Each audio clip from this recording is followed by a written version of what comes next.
दोस्तों, अगर आप खुद को बहुत कमजोर और लाचार पा रहे हैं, कुछ करने की सोच रहे हैं पर कर नहीं पा रहे हैं, या यूं कहें कि आपके अंदर आत्मविश्वास की कमी है और हर जगह आपको असफलता का मुंह ही देखना पड़ रहा है, तो आपको जीवन में एक बार इस सच्ची कहानी को जरूर सुनना चाहिए। यह सिर्फ आपको सफल ही नहीं बनाएगी, बल्कि यह आपके अंदर के आत्मविश्वास को जगा देगी। और आपको भी पता है कि दुनिया में कुछ बड़ा करने के लिए, कुछ बड़ा हासिल करने के लिए, कुछ बड़ा बनने के लिए हमारे आत्मविश्वास का बड़ा होना बहुत ज्यादा जरूरी होता है। तो बिना समय गवाए एक सच्ची कहानी की तरफ चलते हैं। प्राचीन समय में निरंजना नदी के किनारे बसे एक गांव में हेमू नाम का एक नौजवान युवक रहता था। आपको जानकारी के लिए बता दें, निरंजना नदी के पास में ही एक वट वृक्ष है। उसी के नीचे बैठकर महात्मा बुद्ध को ज्ञान प्राप्त हुआ था। दोस्तों, उस समय शिक्षाएं आश्रम में दी जाती थी। उस समय की दी हुई शिक्षाएं आज के समय में बिल्कुल फिट बैठती हैं। हेमू का बचपन तो अच्छा गुजरा, धीरे धीरे वह बड़ा भी होने लगा। कहते हैं ना कि जब जिम्मेदारियों का बोझ सर पर आता है तो हमारी असली परीक्षा होती है। बचपन में माता पिता का हाथ हमारे सर पर होता है तो हमें कुछ पता नहीं चलता है, लेकिन जब खुद कमाना पड़ता है तभी हमारे असली संघर्ष और हिम्मत की पहचान होती है। हेमू भी बड़ा हो गया था, कमाने लायक हो गया था। बारिश का मौसम था, हवा भी खूब तेज चल रही थी और ओले भी पड़ रहे थे। हवा इतनी तेज बह रही थी कि ऐसा लग रहा था वह पैरों को उखाड़कर अपने पास बहा ले जाएगी। हेमू के घर पर 2 बैल थे। बैलों के द्वारा ही उनकी खेती बाड़ी का कामकाज चल रहा था, लेकिन आंधी और वर्षा इतनी तेज थी कि बारिश में बैल भीग रहे थे। हेमू की माता ने भीग रहे बैलों को घर में लाने के लिए जैसे ही बाहर निकली, वैसे ही वह फिसल कर गिर गई और उनकी कमर टूट गई। फिर उसकी मां कभी ठीक से चल नहीं पाई। बहुत सारे पैसे उनके इलाज में खर्च हो गए, फिर भी बहुत खास असर नहीं हुआ। धीरे धीरे समय बीतने लगा। हेमू की मां अब ज्यादातर अपने बिस्तर पर ही लेटी रहती थी। हेमू नौकरी की तलाश में, कामकाज की तलाश में घर से बाहर निकल आया, क्योंकि अब उसे पैसों की जरूरत थी। तभी तो घर का काम आसानी से चल सकता था। इसलिए कामकाज की तलाश में वह घर से बाहर निकल गया। जो पैसे लेकर निकला था वह सब 1-2 दिन में ही खत्म हो गए। हेमू को कई जगह पर काम भी मिला, पर वह कुछ दिनों ही वहां टिक पाता था। उसके काम के करने के तरीकों की वजह से उसके मालिक असंतुष्ट हो जाते थे और उसे नौकरी से निकाल देते थे। ऐसा उसके साथ हर जगह हुआ। वह जहां जाता, कुछ दिन नौकरी करता और फिर वहां से निकाल दिया जाता, क्योंकि वह ठीक ढंग से कोई काम नहीं सीखा था। कई कमियां थी उसमें। हेमू को यह समझ में आ गया था कि कुछ कमी है उसमें, जिसकी वजह से वह हर जगह से भगा दिया जाता है।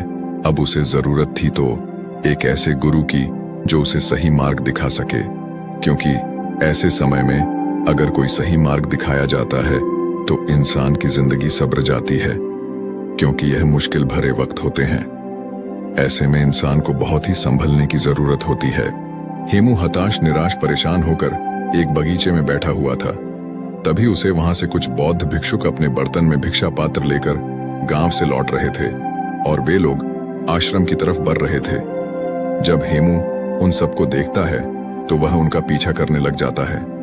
पीछा करते करते वह भी उनके साथ आश्रम में पहुंच जाता है। जब आश्रम के कुछ बच्चों ने हेमू को देखा तो उन्हें लगा कि यह चोर है। वे लोग चिल्लाने लगे कि आश्रम में चोर घुस गया है। तभी कुछ बच्चे उसे पकड़ लेते हैं और आश्रम में लाते हैं। वह हाथ जोड़कर उन सभी से प्रार्थना करने लग जाता है और कहता है कि हे महात्मा, मैं कोई चोर नहीं हूं। मैं जिंदगी से हारा हुआ एक इंसान हूं। मेरी जिंदगी में कुछ भी बचा नहीं है। मेरी एक माँ है, उसकी कमर टूट गई है और वह बिस्तर पर लेटी रहती है। उसके इलाज में बहुत सारा पैसा खर्च हो गया और कुछ ही खेती बची थी जिसे पिताजी बेच दिए। मैं पैसा कमाने के लिए काम की तलाश में इधर उधर भटक रहा हूं। मैं जहां कहीं जाता हूं नौकरी से निकाल दिया जाता हूं। मैं पूरी कोशिश करता हूं कि मैं अपना 100% दे सकूं, और पता नहीं क्या हो जाता है कि जहां मैं जाता हूं वहां कुछ दिनों बाद मेरा मालिक मुझसे नाराज हो जाता है और मुझे वहां से काम से निकाल देता है। इतना कहकर हेमू रोने लगा। दोस्तों, ऐसे बुरे वक्त में कौन नहीं रोएगा। तभी उस आश्रम के प्रधान भिक्षुक वहां पहुंच जाते हैं।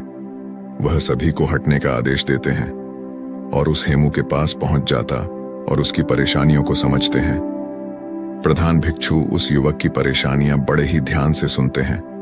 प्रधान भिक्षुक उस युवक से कहते हैं कि बेटे, तुम रो नहीं, तुम 10 दिनों तक कहीं नहीं जाओगे। इन 10 दिनों में हम तुम्हारी पूरी जिंदगी बदल देंगे। तुम्हारा खोया हुआ आत्मविश्वास लौट आएगा। लेकिन तुमको इन 10 दिनों में मैं जो भी काम करने को कहूंगा वह तुम्हें करना पड़ेगा। अगर तुम 10 दिनों में मेरी बात मान गए तो तुम्हें पाने के लिए लोग तरस जाएं और तुम जिंदगी में बहुत ही आगे चले जाओगे।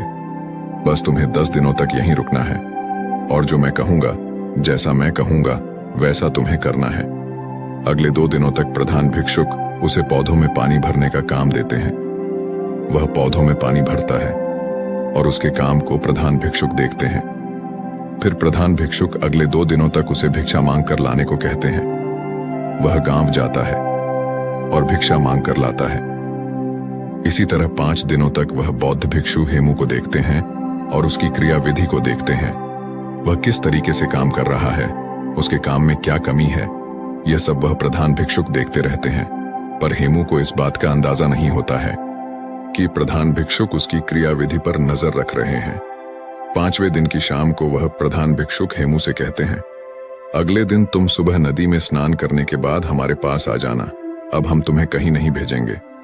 हेमू जैसे तैसे उस आश्रम में उस रात सो जाता है और सुबह उठते ही नदी के पास जाता है और वहां से स्नान करने के बाद वापस उन प्रधान भिक्षु के पास पहुंच जाता है। वह बौद्ध भिक्षु को प्रणाम करता है और उनके पास बैठ जाता है। हेमू कहता है कि हे महात्मा, 5 दिन बीत गए हैं पर अभी भी आपने कोई ज्ञान नहीं दिया है, कोई बात नहीं बताई। अब तो सिर्फ 5 ही दिन बचे हैं।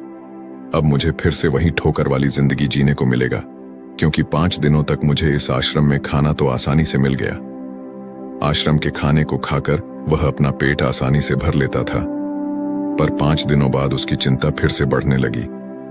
गुरु उसके चेहरे पर जो चिंता का भाव था उसको आसानी से पढ़ लेते हैं और कहते हैं कि हेमू, हमने इन 5 दिनों में तुम्हारी गलतियों को देखा है। क्यों लोग तुम्हें भगा दे रहे हैं, क्यों कोई तुम्हें नौकरी पर नहीं रख रहा है और तुम क्यों हर जगह असफल होते जा रहे हो, यह सब मुझे अब पता चल गया है। अब मैं तुम्हें 7 ऐसे तरीके बता रहा हूं जो तुम्हारी कमियों को दूर करने के साथ साथ तुम्हारे अंदर के आत्मविश्वास को बढ़ा देगा। वह बौद्ध भिक्षुक हेमू से कहते हैं कि तुम्हारे अंदर आत्मविश्वास को बढ़ाने वाला पहला तरीका है, पहले छोटे छोटे कामों को करो और सबसे पहले उन्हीं छोटे छोटे कामों को करने का लक्ष्य बनाओ। अगर तुम पहले छोटे छोटे काम को करोगे तो तुम्हें छोटे कामों को करने का अनुभव प्राप्त हो जाएगा और तुम्हारा आत्मबल भी धीरे धीरे बढ़ने लगेगा, क्योंकि तुम छोटे छोटे कामों को करना सीख लिए हो और उन कामों से तुम्हें जो सीख मिली है वह तुम्हें जिंदगी में बहुत आगे ले जाएगी।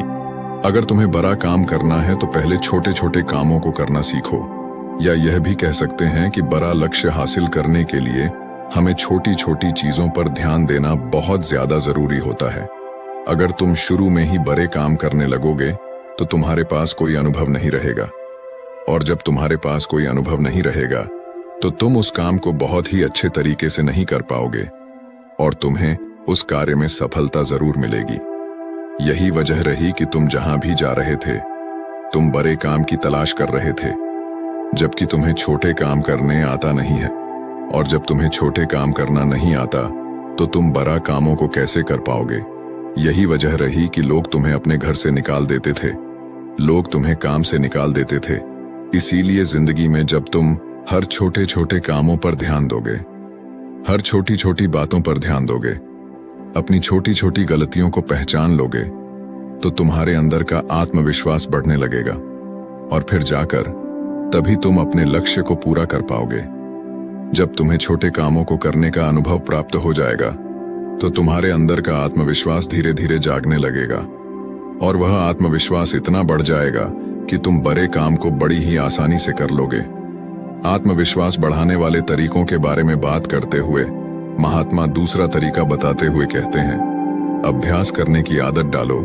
जब तुम कोई काम करना चाह रहे हो, चाहे वह कोई भी काम हो, तो पहले उसके बारे में अच्छी जानकारी लो, और जब तुम्हें उस काम के बारे में पर्याप्त जानकारी मिल जाए तो तुम उस काम को करना शुरू करो। बिना जानकारी लिए अगर तुम उस काम को करोगे तो तुम्हारा समय भी नष्ट होगा और तुम उस कार्य को पूरा भी नहीं कर पाओगे।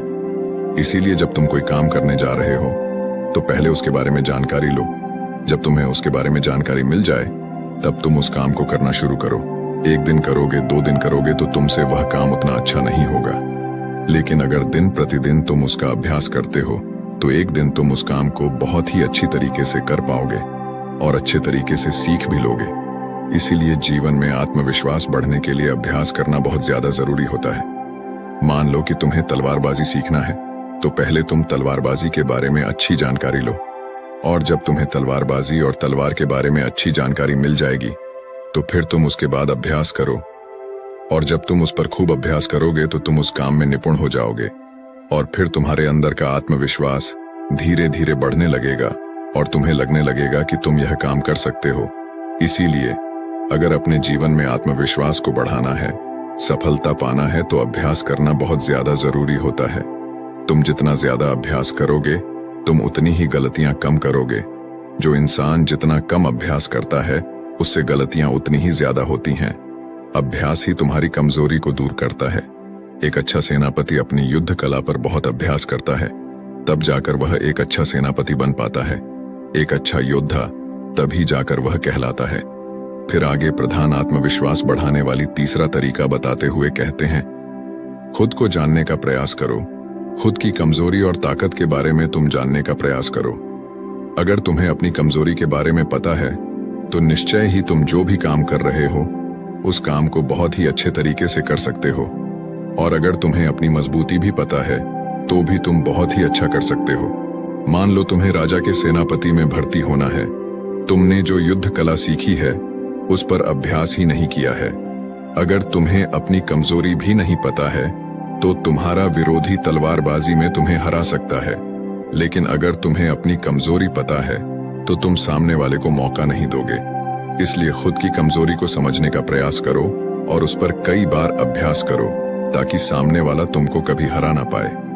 फिर बौद्ध भिक्षु उस हेमू से कहते हैं कि तुम काम करने जाते थे लेकिन तुम्हें अपनी कमजोरी के बारे में नहीं पता था, जिससे तुम्हारा मालिक बड़ी ही जल्दी तुम्हारी कमजोरियों को पकड़ लेता था, और जब किसी को तुम्हारी कमजोरी पकड़ में आ जाएगी तो वहीं से तुम्हारी उलटी गिनती शुरू हो जाएगी। इसीलिए अपनी कमजोरी को जानने का प्रयास करो, और जब तुम्हें अपनी कमजोरी के बारे में पता चल जाएगा तो फिर तुम्हें कोई हरा नहीं सकता। महात्मा आत्मविश्वास को बढ़ाने वाली चौथा तरीका बताते हुए कहते हैं, तुमने अभ्यास करना तो सीख लिया, अपनी कमजोरी को भी जान लिया, लेकिन अगर तुम्हें अपने आप पर नियंत्रण नहीं है तो इन सब का कोई मतलब नहीं रहेगा। इसलिए अपने आप को नियंत्रण में लाने के लिए सबसे पहले मन को नियंत्रित करो, शांत करो। जब तुम्हारा मन नियंत्रित हो जाएगा, शांत हो जाएगा, तब तुम अपने कार्य पर बहुत ही ज्यादा ध्यान दे पाओगे, और जब तुम अपने कार्य पर ध्यान देने लगोगे तो गलती होने की गुंजाइश बहुत ही कम होने लगेगी। इसीलिए मन को नियंत्रित करना, शांत करना बहुत ही ज्यादा जरूरी होता है। आत्मविश्वास बढ़ाने वाले 5वें तरीके के बारे में वह प्रधान भिक्षुक हेमू से कहते हैं, खुद का भी सम्मान और लोगों का भी सम्मान करना सीखो। जो भी तुम्हें उपलब्धि मिली है तुम्हें उसमें सम्मानित महसूस करना चाहिए। तुम्हें खुद पर गर्व होना चाहिए कि मैंने इस काम को कर लिया है। जब तुम्हें खुद पर गर्व होगा तो तुम्हारा आत्मबल, तुम्हारा आत्मविश्वास बढ़ने लगेगा, और जब तुम्हारा खुद पर आत्मविश्वास बढ़ने लगेगा तो तुम्हारे लिए कोई भी काम करना असंभव नहीं लगेगा। इसलिए अगर तुम्हें अपने आत्मविश्वास को बढ़ाना है तो तुम अपनी छोटी छोटी उपलब्धियों से सम्मानित महसूस करो, क्योंकि जब तुम खुद को सम्मानित महसूस करते हो तो तुम्हारे अंदर का हार्मोन बढ़ जाती है, तुम्हारे विचार अच्छे होने लगेंगे, और जब विचार तुम्हारे अच्छे होंगे तो तुम्हारे कार्य अपने आप सही होने लगेंगे, तुम्हारा आत्मविश्वास भी बढ़ने लगेगा। फिर प्रधान भिक्षुक आत्मविश्वास बढ़ाने के 6ठे तरीके के बारे में बताते हुए कहते हैं, अपने लिए समय जरूर निकालो। जिंदगी में तुम कितना भी व्यस्त क्यों ना हो, लेकिन अगर तुम अपने लिए समय निकाल नहीं रहे हो तो तुम्हारा सब कुछ किया हुआ व्यर्थ है, क्योंकि जब तुम खुद के साथ अकेले में समय बिताओगे तो तुम खुद को जानने का प्रयास करोगे। तुम दिन भर की गलतियों के बारे में अकेले में सोचोगे कि आज हमारे साथ क्या अच्छा हुआ है और क्या बुरा हुआ है, क्या कुछ मैं और अच्छा कर सकता था जो मुझसे नहीं हुआ। जब तुम खुद में खुद के साथ अकेले में समय बिताओगा तो तुम्हें यह सब बातें अपने आप पता चल जाएंगे। इसलिए दिन में एक बार अपने लिए समय जरूर निकाले, अपने शरीर के बारे में सोचे, अपने बारे में अच्छे विचार लाए। और जब तुम्हारे विचार अच्छे होंगे, अपने बारे में तुम अच्छा सोचोगे, तो तुम्हारा आत्मविश्वास अपने आप बढ़ने लगेगा। प्रधान भिक्षुक आगे कहते हैं कि समय को बर्बाद ना होने दो, तुम्हारा समय बहुत ही कीमती है। प्रधान भिक्षुक आगे कहते हैं कि समय को कभी भी मत बर्बाद होने देना, क्योंकि तुम्हारा समय बहुत ही कीमती है। ऐसे ही तुम अपने समय को बर्बाद ना करना। फालतू लोगों के साथ अपने समय को बर्बाद मत करो, क्योंकि वह समय दोबारा लौटकर कभी नहीं आता है। जो लोग समय को बर्बाद करते हैं उन्हें बाद में बहुत ही पछतावा देखने को मिलता है, क्योंकि अगर तुम हर कार्य को सही समय पर करते हो तो तुम्हें किसी भी चीज का भय नहीं रहेगा। तुम्हें किसी बात की चिंता भी नहीं सताएगी कि मैं यह कभी नहीं कर पाऊंगा। जब तुम हर कार्य को सही समय पर करोगे, अपने समय का सदुपयोग करोगे, तो तुम्हारा आत्मबल, तुम्हारा आत्मविश्वास अपने आप जागने लगेगा। जो इंसान समय को जितना ज्यादा बर्बाद करता है, समय भी बाद में उसे उतना ही बर्बाद कर देता है। इसलिए समय की कीमत को समझो और उसको बर्बाद ना करो। प्रधान भिक्षुक आत्मविश्वास बनाने के 7वें तरीके के बारे में बताते हुए कहते हैं, अपने शरीर का ख्याल रखो। अगर तुम्हारा स्वास्थ्य ठीक है तो ही तुम जिंदगी में कुछ कर सकते हो। तुम लाख तैयारी किए हो, कितना भी अभ्यास किए हो, लेकिन अगर तुम्हारा स्वास्थ्य नहीं ठीक है तो तुम कुछ भी नहीं कर पाओगे। इसीलिए अपने स्वास्थ्य पर ध्यान देना बहुत ही ज्यादा जरूरी होता है। इसके लिए तुम प्रतिदिन योगासन और व्यायाम करो। ध्यान मुद्रा में प्रतिदिन बैठने का प्रयास करो। योगासन हमारे शरीर को स्वस्थ रखता है। जब हमारा शरीर स्वस्थ रहता है तो ही हमारे मस्तिष्क में अच्छे विचार उत्पन्न होंगे, और जब हमारे मस्तिष्क में अच्छे विचार उत्पन्न होंगे तो हम अपने कार्य को और भी बेहतर तरीके से कर सकते हैं। हमारे सोचने समझने की क्षमता बढ़ती है, जिससे कि हम अपने कार्य को बहुत ही अच्छे तरीके से कर सकते हैं। दोस्तों, प्रधान भिक्षुक हेमू से कहते हैं कि बेटा, अगर तुम मेरी इन 7 बातों को अपने जीवन में अपनाते हो तो तुम्हें जीवन में आगे बढ़ने से कोई नहीं रोक सकता है, क्योंकि तुम्हारा आत्मविश्वास तुम्हें सफलता जरूर दिलाएगा। प्रधान भिक्षु हेमू से कहते हैं कि हेमू, तुम यही मेरे पास 15 दिन और बिताओ। पहले अभ्यास करो, फिर मैं तुम्हें राजा के यहाँ भेजता हूँ। 15 दिन बाद प्रधान भिक्षु हेमू को राजा के यहाँ भेजते हैं। राजा हेमू की कार्यशैली को देखकर बहुत ही प्रभावित होता है और वह उसे अपनी सेना नायक के रूप में सम्मिलित कर लेता है, जिससे उसका जीवन बहुत ही अच्छे तरीके से बीतने लग जाता है। तो मुझे उम्मीद है अगर आप सब भी इन 7 तरीकों को अपने जीवन में अपनाते हैं तो आप भी अपने आत्मविश्वास को बढ़ा सकते हैं, और जब आपका आत्मविश्वास बढ़ जाएगा तो आप अपने जीवन में कुछ भी पा सकते हैं।